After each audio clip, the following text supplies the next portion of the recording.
Assalamualaikum warahmatullahi wabarakatuh. Sahabat Tafakur TV, mari kita bahas tentang memutuskan hubungan famili kerabat. Allah Subhanahu wa Ta'ala berfirman, "Dan bertakwalah kepada Allah yang dengan mempergunakan namanya kamu saling meminta satu sama lain, dan peliharalah hubungan silaturahmi." Quran Surah An-Nisa ayat 1. Dengan demikian perkuatlah hubungan kerabat atau famili, jangan sampai putus. Dan Allah Subhanahu wa Ta'ala juga berfirman, "Maka apakah kiranya jika kamu berkuasa lalu kamu akan membuat kerusakan di permukaan bumi dan memutuskan hubungan kekeluargaan?" Mereka itulah orang-orang yang dikutuk Allah dan ditulikannya telinga mereka, juga dibutakan penglihatan mereka. Quran Surah Muhammad ayat 22-23. Dalam hadis sahih disebutkan, tidak akan memasuki surga orang yang memutuskan hubungan famili persaudaraan atau kerabat. Hadis riwayat Bukhari, Muslim.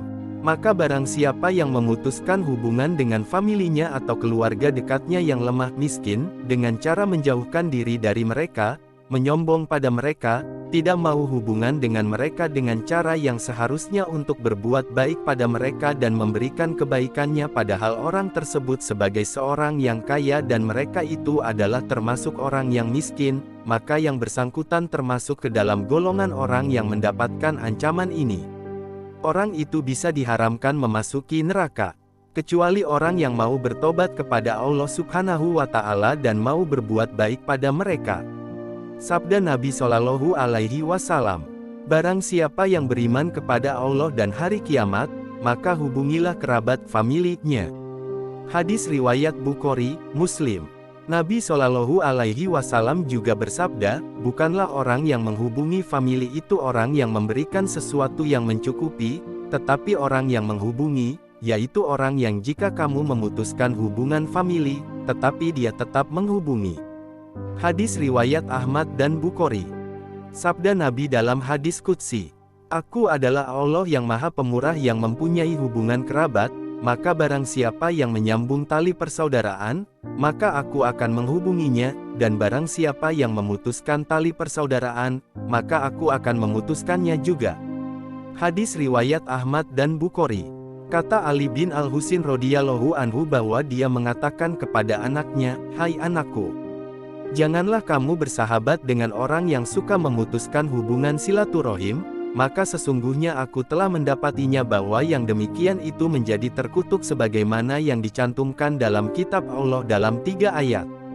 Dan diriwayatkan dari Abu Hurairah radhiyallahu anhu bahwa dia duduk-duduk sedang membicarakan dari pengajaran Rasulullah Shallallahu Alaihi Wasallam dengan mengatakan, "Sempitkanlah orang yang suka memutuskan hubungan silaturahmi, kecuali orang tersebut harus pergi dari sini." Maka dalam hal tersebut tidak ada yang pergi, kecuali seorang pemuda yang duduk di tempat yang jauh dalam kumpulan itu, kemudian pergi dengannya selama bertahun-tahun. Dia lalu mengadakan hubungan kembali atau damai. Maka bibinya itu bertanya, "Apakah yang terjadi padamu, hai keponakanku?" Maka keponakannya itu menjawab, "Sesungguhnya aku duduk bersama Abu Hurairah, seorang sahabat Nabi Shallallahu Alaihi Wasallam yang telah mengatakan, persempitlah semua orang yang memutuskan silaturahim, kecuali orang itu pergi dari sini." Kemudian bibinya itu mengatakan, "Kembalilah engkau kepada Abu Hurairah dan tanyakanlah apa sebab yang demikian." Dia lalu kembali pada Abu Hurairah dan menceritakan apa yang terjadi dengan bibinya itu, kemudian bertanya pada Abu Hurairah, "Mengapa engkau tidak mau duduk bersama orang yang suka memutuskan hubungan silaturahim?" Lalu Abu Hurairah menjawab, "Sesungguhnya aku mendengar Rasulullah Shallallahu Alaihi Wasallam bersabda, sesungguhnya rahmat Allah tidak akan turun pada suatu kaum golongan, yang di dalamnya ada orang yang suka memutuskan hubungan silaturahim." Hadis riwayat Asbahani dan Tabrani. Dan diriwayatkan bahwa seorang lelaki kaya telah menuju Baitul Haram Ka'bah untuk berhaji. Dan setelah sampai di kota Makkah, lalu dia menitipkan uangnya sebanyak 1000 dinar pada seorang yang jujur dan berakhlak baik, dan kemudian orang kaya itu menuju Arafah untuk wukuf. Dan setelah selesai wukuf dan kembali ke kota, maka ia telah mendapati orang tersebut telah mati. Orang kaya tersebut lalu menanyakan pada keluarganya tentang harta yang dititipkannya itu dan keluarganya menjawab, tidak mengetahui. Akhirnya orang kaya itu menanyakan pada seorang ulama di Makkah dengan memberitahukan tentang keadaannya dan hartanya. Lalu ulama tersebut menjawab, nanti di tengah malam datanglah di sumur Zam-Zam dan lihat ke dalamnya, kemudian panggillah nama si fulan itu, jika dia termasuk penghuni surga, maka dia akan menjawabnya langsung. Kemudian orang kaya tersebut pergi menuju sumur Zam-Zam dan memanggilnya dan tidak ada jawaban apapun.